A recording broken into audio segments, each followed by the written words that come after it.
The Nintendo Switch 2 is not a console for everybody, at least not yet. So today I'm going to give you guys my complete review of the Nintendo Switch 2 after using it extensively over the past 2 weeks, so that way if you guys are still looking to get your hands on the Nintendo Switch 2, you're going to know if it's a good fit for you and if it's a good time for you to be buying the Nintendo Switch 2. Now obviously this video is completely unsponsored because this channel is super small, so I'd really appreciate it before we jump in if you could drop a thumbs up. It really helps out the channel a ton. Now I want to start with the most important thing when it comes to the Nintendo Switch 2, and that is the core experience of the user, of you, when you get your hands on this console. And the number one thing that will affect your experience, and this is going to be a shocker, the answer is the games. Right now, after 2 weeks, the Nintendo Switch 2 is effectively a Mario Kart World player. That's what this console does for me. It plays Mario Kart World, especially when I'm live streaming over on Twitch. In fact, if you open up the eShop on the Nintendo Switch 2 and you come into the feature tab here, you'll see that there's a section that says new to Nintendo Switch 2, and if you click on this section, you're going to notice something kind of interesting. The first two things that are shown here are Breath of the Wild and Tears of the Kingdom, two games that were already out on the Switch for years now. Now of course these are the upgrade packs, which offer a few improvements in terms of graphics and frame rate and things like that, but those are not new games. If we take a look here, we have Street Fighter 6. That's not a new game either. Neither is Hogwarts Legacy, neither is Bravely Default, neither is Yakuza 0. You're starting to get the trend here. All of the games that are in the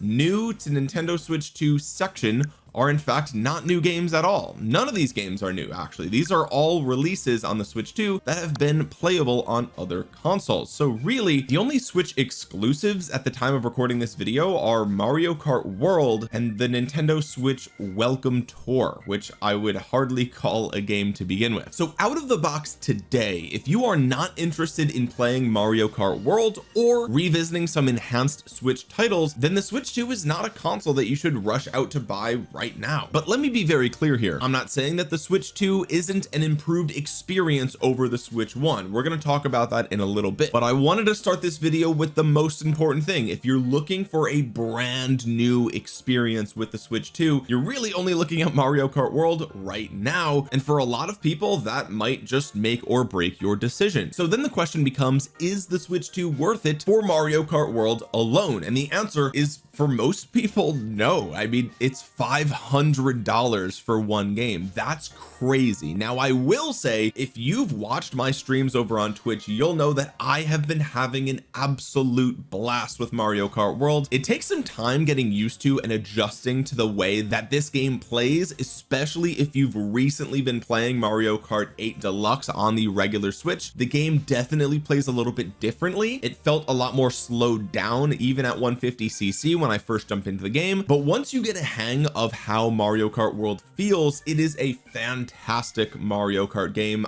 I mean, I love it, right? I've been loving collecting the different characters, the different outfits, and seeing if I can get 3 stars on all the different circuits through all the different tracks. And there's the free roam mode and all the puzzles you can find there, and the game is fantastic. It is a great Mario Kart game. The more time I've played it, the more I found that I really like it. At first I was on the fence. I was like, maybe Mario Kart 8 is better. Now that I've been playing it for over 15-20 hours, it's a great Mario Kart game for sure, hands down. But again, is it a $500 game? The answer for most of us is no. But we don't live in a vacuum, and we know that Mario Kart World is not going to be the only big exclusive forever. In fact, we know that Donkey Kong Bonanza, which I recently made a video about covering everything you need to know because the Nintendo Direct was super cool. Donkey Kong Bonanza comes out in mid-July, and that game actually looks amazing as well. I was not excited about that game until the Direct came out, and again, if you want more information, check out my other video, but that game looks really good. But beyond that, a few other games that are confirmed. We know that Kirby Air Riders, which is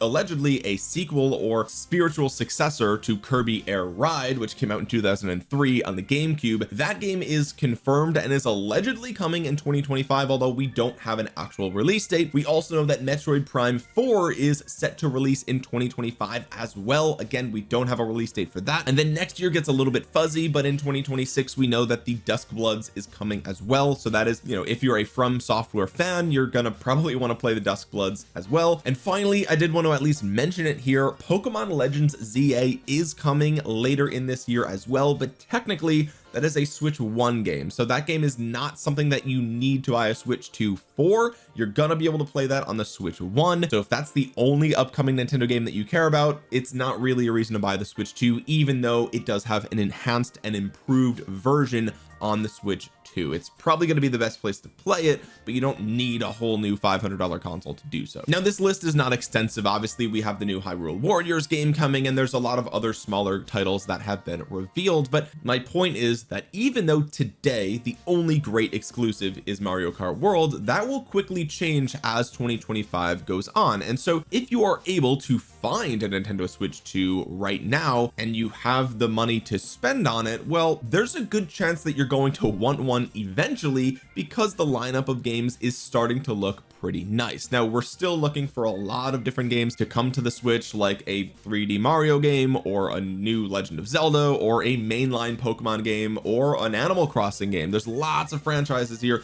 that people are holding their breath and waiting to hear more about before they make the jump to the Switch 2. But I can tell you, this is not a Switch Pro. Okay, I know there's a lot of discourse going around the internet saying, oh, this is the Switch 1.5. From a hardware perspective, maybe, but this console has exclusive games. You can't play a lot of the upcoming games on the Switch 1. The only exception is Legends ZA. So the game library in the first 2 weeks to me has been a pretty big letdown, even though Mario Kart World has been fantastic, but that library will only get better and better as the months go by. And it's also worth noting that if you missed some of these Switch 1 exclusives, or you just want to play them for the first time with better graphics, then maybe the Switch 2 is a good place to start. I know for me, I didn't really play Tears of the Kingdom. I beat Breath of the Wild on the Wii U. Okay, so here we are 2 console generations later. If I'm going to play Tears of the Kingdom, obviously it's going to be on the Switch 2. It is just a better experience in general. Now, the other thing I want to mention here, because I did briefly touch on Pokemon, is the enhanced version, or the enhanced visuals of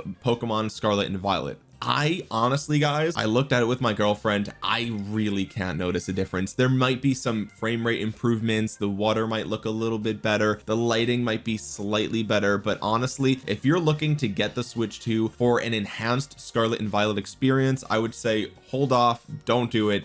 The problem isn't even with the Switch 2, it's that Scarlet and Violet were just so bad to begin with that there's only so much that they can do to improve those games visually, because it's just, to put it bluntly, those games are probably the worst in the franchise. So that was a little bit of a letdown, to be honest with you. I was really hoping to boot those games up and be blown away, like, oh my god, Nintendo fixed their mistakes with this game, but that wasn't the case. Now, speaking of enhanced games, let's talk about the graphics and performance. And compared to the original Switch 1, it's kind of night and day. The Switch 2 is far more powerful than the original Switch, and you will notice that improvement either in handheld mode or when it's docked. The Switch 2 supports up to 4K resolution at 60 frames per second. It also has 120 frames per second for 1080p or 1440p, and it also has HDR support. Now, in handheld mode, you're going to be playing in 1080p, but honestly, the screen is gorgeous. And I know that a lot of people have been complaining that it's not OLED because we already have an OLED Switch 1, and so why wouldn't they just make this OLED? And look,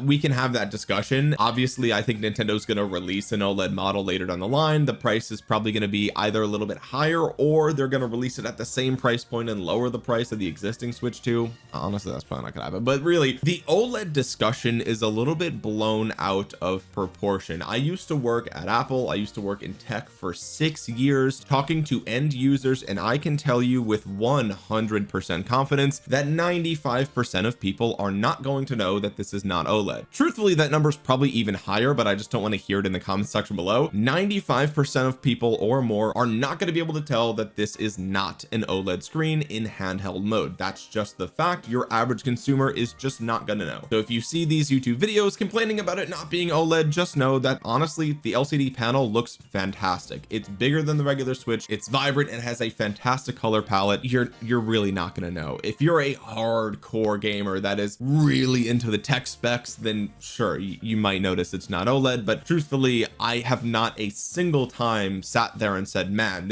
my experience is way worse because this is an OLED.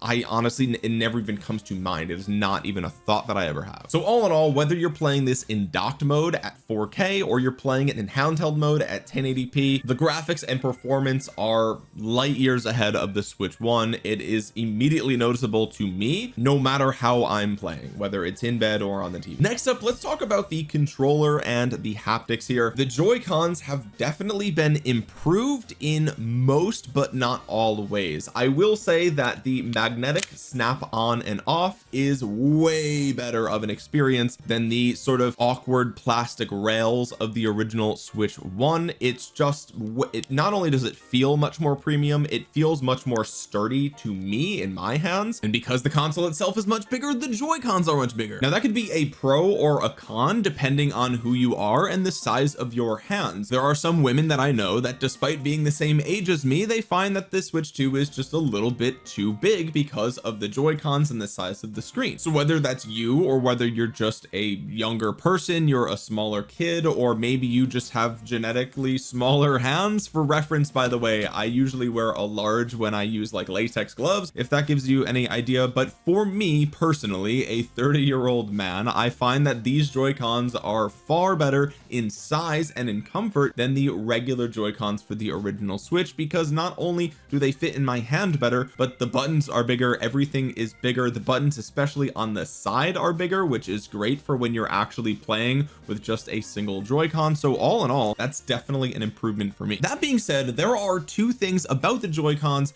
that I don't love, and the first of which is that it seems like, based on teardown videos, that the joystick technology is more or less identical to the joystick technology on the original Switch. And as you guys know, the original Joy-Cons suffer from Joy-Con drift, where as time goes on, the Joy-Cons wear out and your character in game starts to drift off to one side because the Joy-Con thinks that it's being moved when you're not in fact actually touching it. So that being said, there at the time of recording this has not been a massive outbreak and outcry of many different users claiming that they have Joy-Con drift. I know when the Switch 2 first came out, some people were claiming that, and then as it turns out, they just discovered that Mario Kart World has motion controls turned on by default. And so what a lot of people were experiencing was they were accidentally turning the controller while they were playing, and they thought that it was Joy-Con drift, when in fact it was simply Mario Kart World's setting turned on. So with that being said, early reports of Joy-Con drift were very overblown, and it's more so a matter of when it's going to happen, because it seems like it is likely to happen, but technically speaking, right now there aren't that many people that have had a problem with Joy-Con drift. And the second problem that I have with the new Joy-Cons is the amount that the buttons on the top curve around the controller. So here we have the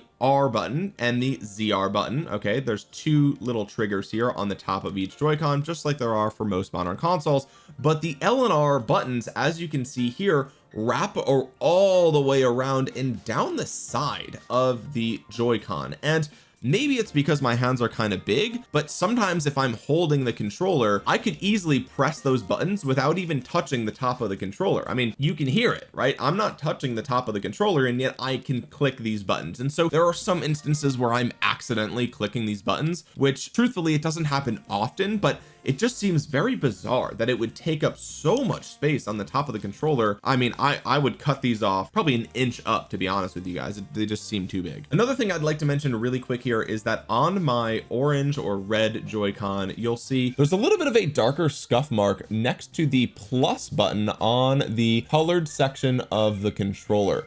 And that darker scuff mark is from snapping this in and out of the controller. Now that scuff mark is very small, admittedly, and it is only present on this one Joy-Con in that one specific spot, maybe a little bit on the bottom as well. But the reason that I mention it here is because this console is only 2 weeks old, and so if we're already seeing a little bit of rubbing on the inside of these Joy-Cons, what's it going to look like 6, 12, 18, 24 months from now when I've been, you know, snapping and removing them for multiple years? I'm worried that these are going to get super scuffed and look horrible really quick, and that is definitely a concern, but not something that I can really say is a problem right now. All in all, the Joy-Cons on the Switch 2 are an absolute improvement in my book, but there are still a couple of small concerns that I have that feel like things that they could have easily avoided. Next, let's dive a little bit deeper into the Switch 2's software, services, and user interface. Starting off with the UI, it is super fast, super responsive, looks great on the 120 hertz refresh rate screen. So the operating system is fast, reliable, and there's a lot of quality of life features here, like the Switch automatically determines if you should use HDR depending on the display that you connect. It can also automatically adjust the refresh rate and the resolution and all this other stuff, which is really nice. Also, migrating your data from the Switch 1 to the Switch 2 was a very seamless, fast, and easy experience, especially now that there is a built-in Ethernet port on the dock for the Switch 2. You can literally hardwire this into your router to get the fastest possible internet speeds for the fastest possible downloads and updates, which I think is fantastic. So all of that is great. I will say though that all of that is simultaneously very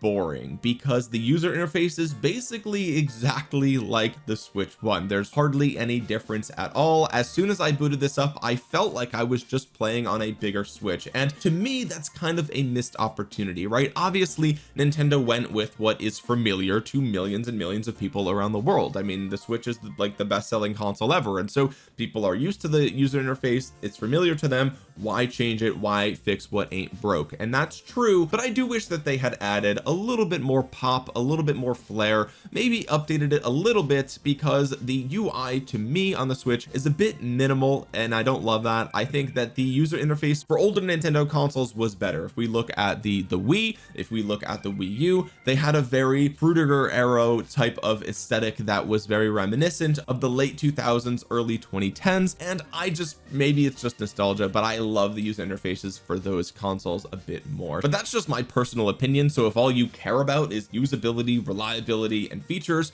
you're not going to complain about the UI whatsoever. Let's talk a little bit about Nintendo Online though, because that is also part of the operating system and part of your experience with having a Switch 2, and honestly they really do seem to be pushing more and more people towards getting the online expansion plus feature. For those of you that don't know, Nintendo Online comes in two different membership tiers. There's sort of the basic, very cheap tier that just gets you access to Nintendo Online and gives you online features for your console, and then the Online Plus expansion pack gives you access to a lot more. So if you're looking to play, for example, the GameCube classics, which as of the time of recording this, there's only 3 titles there, which is Wind Waker, Soul Calibur, and F-Zero. Great titles, but there's only 3 of them. If you're looking to play those, or if you're looking to play the N64 classics, or if you're looking to get the enhanced version of Breath of the Wild or Tears of the Kingdom, all of these different things require that you have the expansion pack plus. I guess technically for the Zelda upgrades you could buy those separately for $10 a piece, but why would you do that when you could just get it for free with the update to the online services? All in all, I think it is a good value proposition considering that it's $50 for a whole year. That's less than you're probably spending on your Netflix subscription, and I think that you could argue that you're getting just as much, if not more, entertainment value out of it, especially because they are constantly adding new things to the expansion pack plus, and that's also how you were able to get some of the DLC for games like Mario Kart 8 Deluxe in the past, and so it's possible that we will continue to get more DLC bundled into that existing service in the future. So as a value proposition, I would say that it is great, but it is unfortunate that more and more stuff does seem to be getting locked behind the Nintendo Online Expansion Plus tier, and that could rub people the wrong way. Okay, now let's jump into some really quick bullet points here that I just wanted to touch on. If we're talking about cross-platform support, we do have games such as Fortnite, for example, that are available to be played on the Switch 2, which you could also play on your computer, your PS5, and all that other stuff. I think this is great. I think that as a handheld, you're going to have really nice cross-platform support here. Obviously, you're still missing some big games like Genshin Impact, for example, so it's not perfect, and you might prefer something like a Steam Deck in that way, but all in all, it is nice. Another thing I want to touch on here that was revealed during the Donkey Kong Bonanza Nintendo Direct is that if you are playing Donkey Kong Bonanza on a Nintendo Switch 2, you can actually game share the 2-player mode to a Switch 1, which is kind of mind-blowing. Now if you guys want more information, again, check out my Donkey Kong video, but basically the way that this works is the second player can control Pauline,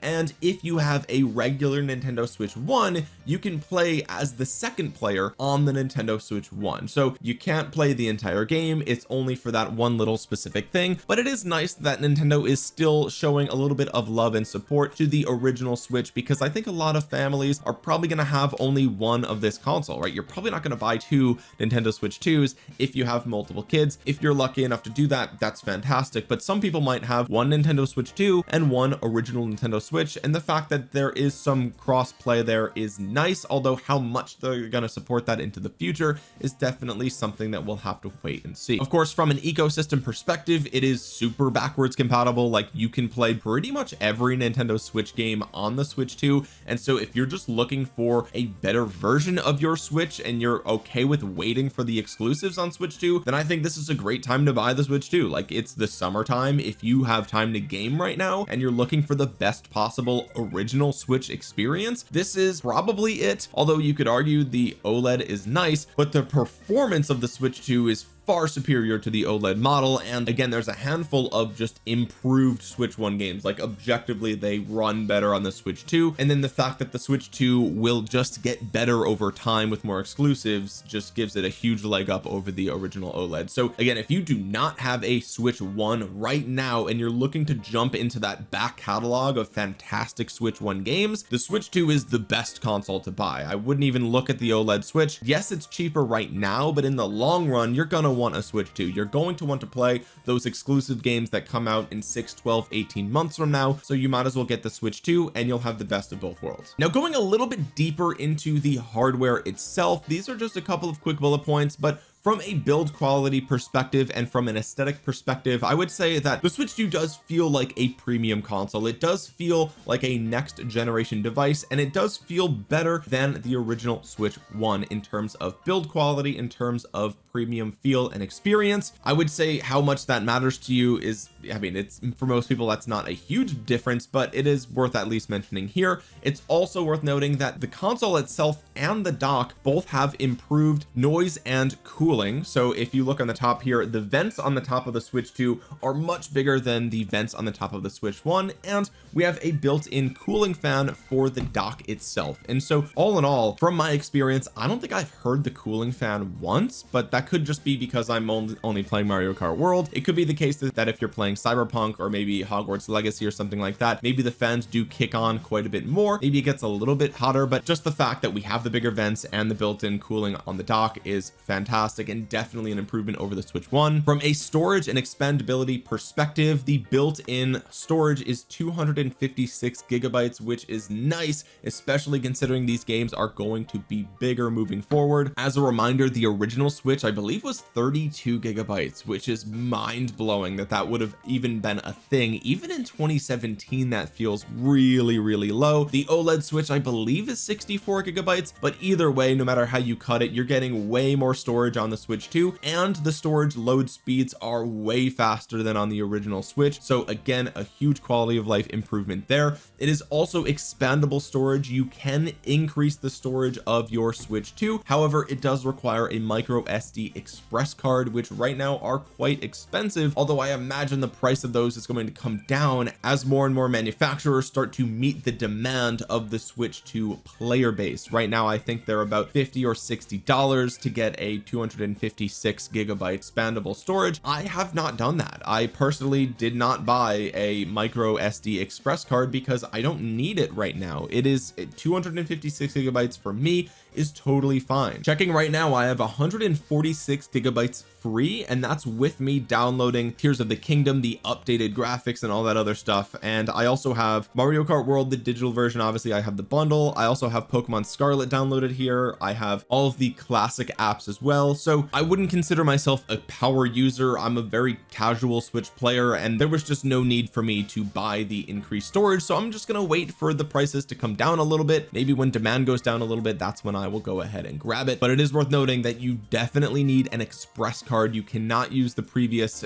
micro SD cards that you used on your original Switch. They will not work. I did try. So the downside is you will need an express card, and they are a little bit more expensive, but the upside is that they're way faster, and that kind of future proofs the console, which is really nice. Now this last section is going to be dedicated to sort of the gimmicks of the Switch 2. Now one of those gimmicks is the sort of mouse mode that we have on the Joy-Cons. You can slap on the Joy-Con wrist strap thing, and then you can use this as a mouse. I have heard that this is super responsive and nice for games, especially like Fortnite, where other people are playing with a controller and you're basically effectively playing with a mouse if you're not playing cross-platform. I have not used this feature. I have not encountered a game that uses this feature yet. If that happens, great. Maybe that will come down the pipeline soon, but I can't imagine this being a super useful feature. Again, shooters, maybe you're gonna love it. There's also the Switch 2 exclusive called Drag and Drive. It looks like a sort of wheelchair basketball game, which definitely uses a lot of the Switch 2 mouse controls. I personally am not that interested in that game. It doesn't look like it would appeal to me as a gamer, so maybe more games like that will come out in the future that really use that feature, but for me, I have not really even encountered it at all, so I can't really speak much about it. It feels a bit more gimmicky. Second of all, we have the game chat feature that uses your webcam. Again, this is not a feature that I have used, and I can't imagine that I'm going to use this feature. As a casual Nintendo gamer, this is just not a feature that appeals to me specifically. I can imagine a world where if we have some sort of global lockdown again, that this will end up being a really cool feature, but outside of that specific circumstance, I just can't really see this being big. Now, you know, if you have a significant other and you're in a long-term relationship, maybe it'll be cool to play these games together. Or maybe, you know, if you're away at college and you want to play with your younger brother or something, you could do that as well. Or if you have buddies you only talk to on Discord because you met in some random online game a few years ago and that's how you keep in touch, is over on Discord, maybe this is a cool way to do that as well. Or a family member that you used to play games with and now they live across the country. Like, there are some scenarios where maybe I can see myself wanting to use this feature, but 98% of the time I will not. So yeah, take that with a grain of salt. Again, if you're a just casual everyday player, you're probably going to forget that there's even webcam support for the Switch 2 to begin with. So now that I've shared with you guys my experience with the Switch 2 over the last 2 weeks of it being out, we've talked about hardware, software, games, exclusive, online services, and more. Is the Switch 2 a console that I can recommend you buying for yourself? And the answer really depends. I know, kind of a boring answer, but let me break it down for you. Are you looking for a brand new Nintendo experience, and does that experience involve Mario Kart World or Donkey Kong Bonanza later in July? If that is the case and you can find a Switch 2, then I would say this is a noticeable improvement over the Switch 1. It doesn't reinvent the wheel, and I'm okay with that. I didn't want this to reinvent the wheel, and neither did you, because when the Wii came out, the number one thing that people complained about is that it wasn't powerful enough. You couldn't play Call of Duty Black Ops on there with your boys, right? I mean, I guess technically you could, but it focused more on motion controls and people didn't love motion controls. And then the Wii U came out and they made the gamepad, but it could only be attached to, like, in the same room. It wasn't portable like the Switch, and people didn't even really buy that console. And the GameCube, people complained about the discs being too small, so you needed to have multiple of them. And it just, every time Nintendo did something innovative in the past, people either loved or hated it, right? Yeah, the Wii sold a ton, but that's mainly to the casual audience. If you're a real gamer, you know, a real gamer, I hate using that term, you felt like the Wii was lacking. People always complained about a lot of it's so crazy how quick people forget this stuff, but everyone complained about the Wii and how not powerful it was and how motion controls were annoying to deal with in a lot of games, right? So the Switch 2 not being that innovative and being quote unquote boring is exactly what I wanted as a gamer, and it's what most gamers wanted. They just like to complain about stuff. So yes, it's very familiar to the Switch 1, and thank God for that, because the Switch 1 sold a ton and this is just that, but bigger and better, and I love it. So if you're looking forward to Mario Kart and you're looking for that better Switch 1 experience, then this is the console for you. You should look at getting it right now if you can get your hands on one. The other group of people that should consider getting a Switch 2 right now are those that, again, want to jump into the back catalog of the Switch 1, or if you don't even have a Switch 1 and you're looking to jump in for the first time, the Switch 2 is the place that you should start, because again, it is a much much better Switch 1 experience, and you have the added benefit of future proofing your Nintendo library so you can continue to play all the exclusives that come out in 6, 12,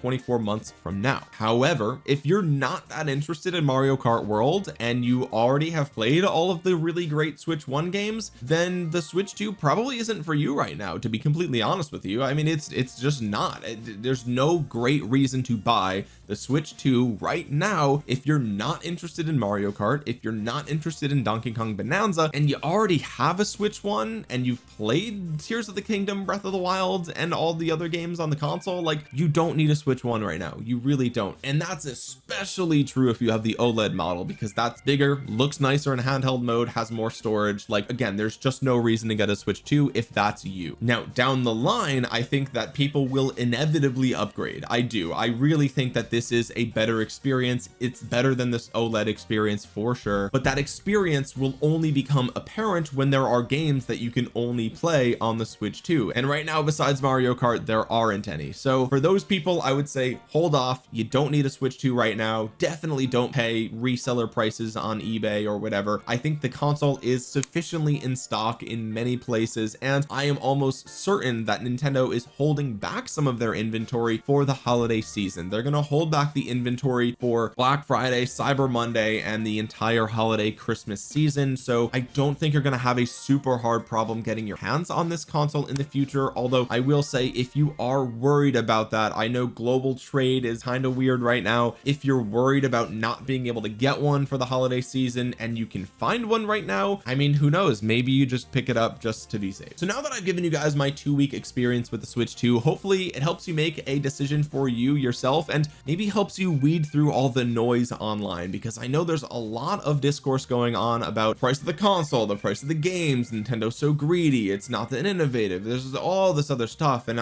honestly, that is coming from a very small portion of the internet. These are chronically online people who are very emotionally invested in Nintendo, and they feel let down by this console release. And I'm not saying that their opinion is not valid, but their opinion does not reflect the vast majority of casual players. This is a better Switch experience. There are great exclusives coming for the console. Both of those things are objectively true, and both of those things are great reasons to get a Switch 2, because it is just better. The question is, should you wait or should you not? And hopefully this video helped you decide for yourself. With that being said, if you made it to the end of this video, drop a thumbs up on it. It really helps out the channel a ton. This is a very small side channel, and I really appreciate all the support. If you're new here, consider subscribing if you want more gaming news content, and comment down below your thoughts on the Switch 2. Did you get one? Are you gonna wait? What do you think about the Switch 2? Let me know down there. And with that being said, guys, thank you so much for watching. This has been Omniarch. I will talk to you guys again soon. Peace.